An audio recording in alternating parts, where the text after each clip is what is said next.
On today's menu, BBQ Beef Sandwiches. I'm going to season up a pair of USDA Choice Chuck Roasts, smoke them out on the SnS Grills Kettle, wait until they're pull-apart tender, add some terrific sauce, and build some killer sandwiches to enjoy.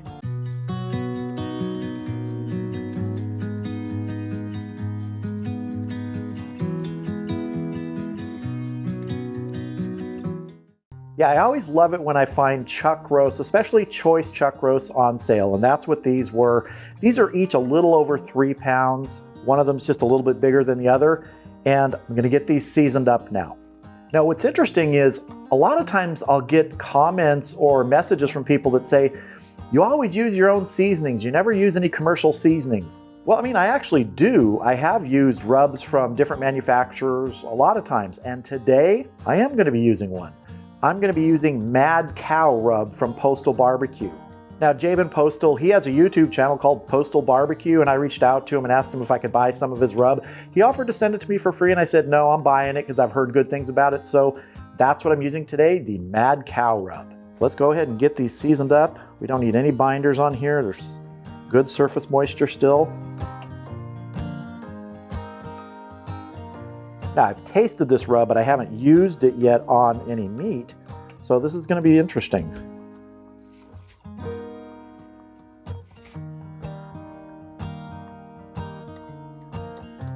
Get some of these edges here.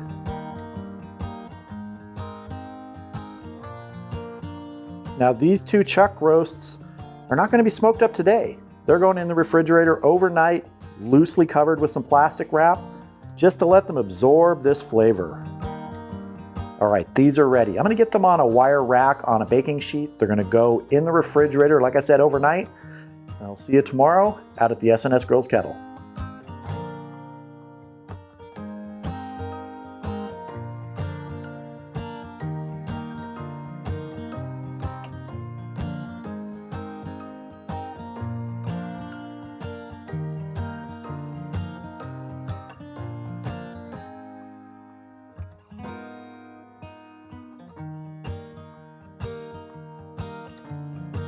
All right, the SnS Grills Kettle is coming up to temp. Let's get our chuck roasts on.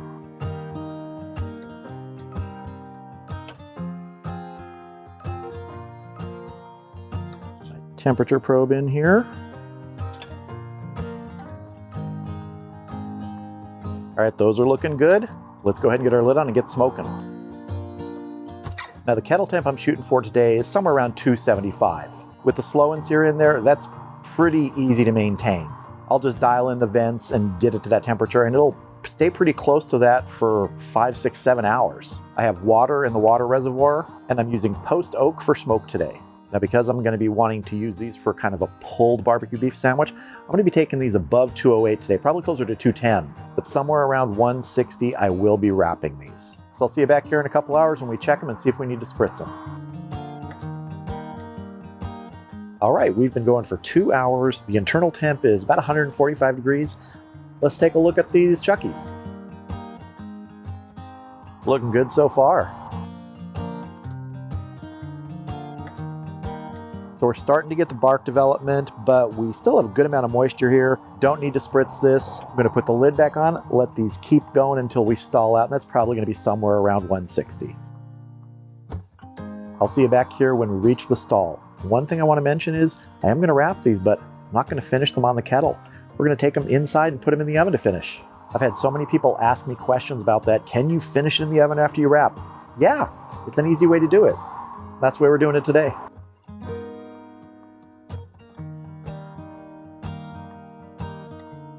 All right, we've been going almost 3 hours and we have stalled out right around 159 degrees. So it's time to wrap these chuck roasts.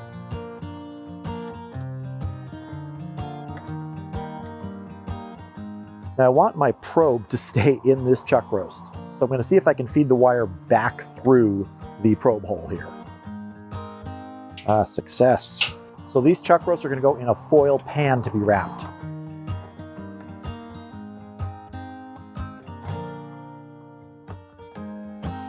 Now I want to add a little bit of liquid to this pan. It's a pretty large pan. It's going to be about 16 ounces of just beef broth.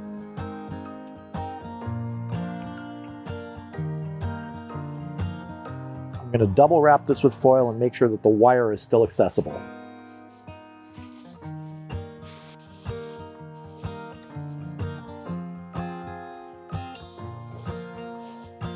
All right, this is going inside. Let's get it into an oven which is preheated to 275 degrees.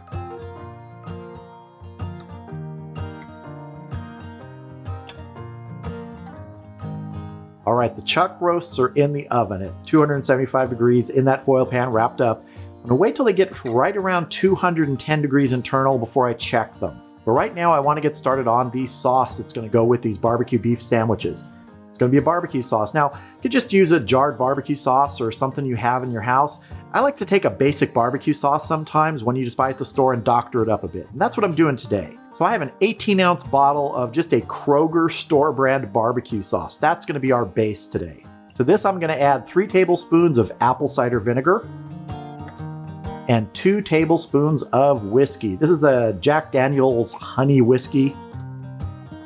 And we're gonna mix. This also helps really thin out the barbecue sauce.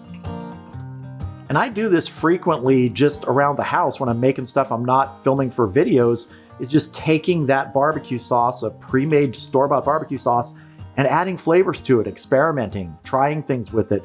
You could always do straight from scratch, starting with, say, ketchup and build the barbecue sauce. I've done that many times. I've done many videos on that. But if you want that shortcut, just that plain barbecue sauce works great. Take a little taste here. Apple cider vinegar for that tang, whiskey for a little bit of a kick. This is going to be great for those barbecue beef sandwiches. So I'll bring you back when our chuck roasts are done, and it's time to start pulling that beef. All right, our chuck roasts are approaching 210 degrees internal. Let's go ahead and get them out of the oven. Now I'm just going to peel back the foil briefly to get that probe out of there. I might want to probe for a little bit of tenderness too, but then I'm going to seal it back up, and this is going to rest for about 45 minutes. Ooh, lots of good juice in here. Just want to do a quick check here. I want to go through because I don't want to puncture the foil. Oh yeah, that's feeling good. But 45 more minutes is just going to make this even better. So let's get this sealed back up. And I'll see you back here in about 45 minutes when it's time to pull those chuck roasts. All right, here are our 2 chuck roasts. Just took them out of the foil pan. I reserved some of the liquid there. We're gonna add some of that back in here with some of the barbecue sauce.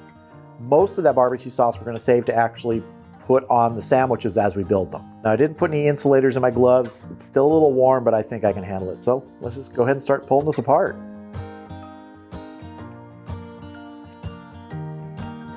Oh, that looks good. Little bit of a smoke ring there if you can see that. Now if there's any big, huge hunks of fat that I see in here, I might pull those out. Like here's one that's just sort of fatty. And I don't want that to just end up in the sandwich. We're just gonna keep pulling here. I found that the beef, like chuck roast, it pulls different than pulled pork. I don't know, it just feels different when you pull that. The pulled pork tends to just almost fall apart. The beef has a little bit more structure to it. So you get more of these actual fibers, if you can see that, like that. You could also take this and make chopped beef sandwiches if you really want to chop this up fine. I just want to get these down into little pieces. It'll be good going on those sandwiches. Got some good bark on there too. All right, I'm gonna go ahead and finish pulling this, and I'll bring you back when we sauce it. So I transferred the pulled beef into a glass bowl here to mix it up with a little bit of the leftover juice and some barbecue sauce. Now I've got maybe a 1/4 cup here of the juice that I pulled out of that foil pan. It does have some fat in there, and that's fine with me. I'm also gonna add maybe, I don't know, 1/2 cup or so of the barbecue sauce that we doctored up. Just gonna spoon some in here. And I'm gonna get in here and get dirty.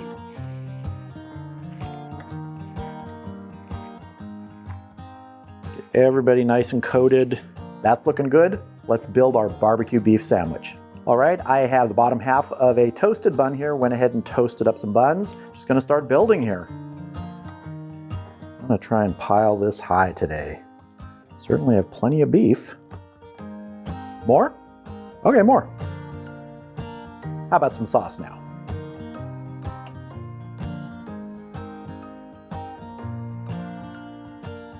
You gotta have enough sauce if you're doing a barbecue beef.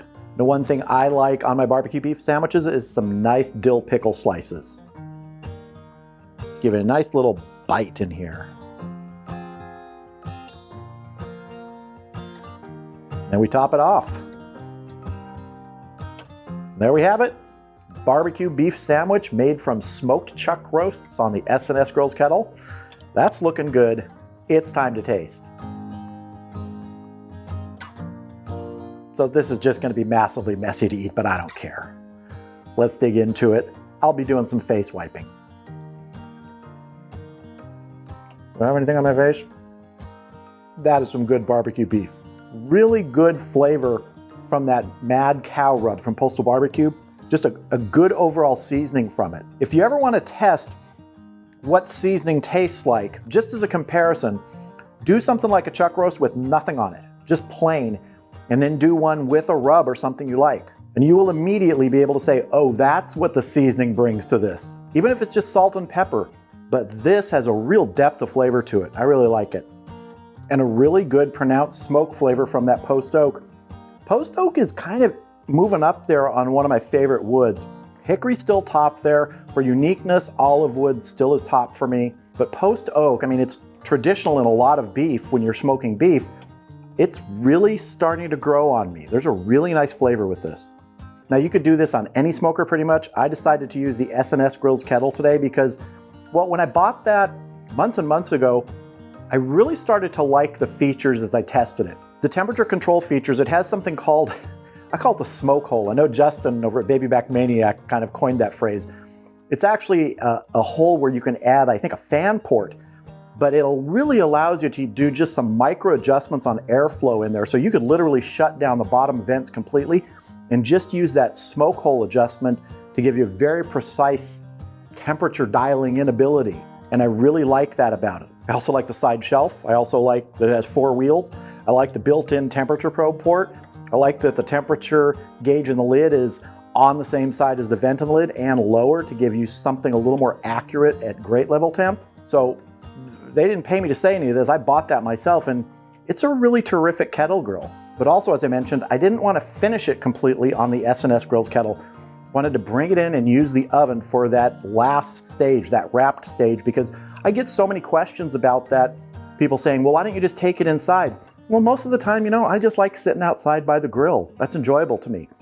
But today I decided, hey, I'm going to do what people ask about a lot of the times, and I just brought it in, turned on the oven to 275, and let it finish. I think the total cook time on everything, outside and inside, was about 5.5, maybe 6 hours plus rest. And that's pretty typical for chuck roasts, I find. Even though there can be a variance, just as with any cut of meat, it's usually in that 5 to 6 hour range, I find, if you can maintain that 275-ish temperature. But sometimes it's longer, sometimes it's shorter. Only thing that matters though, the food turned out good, and this did.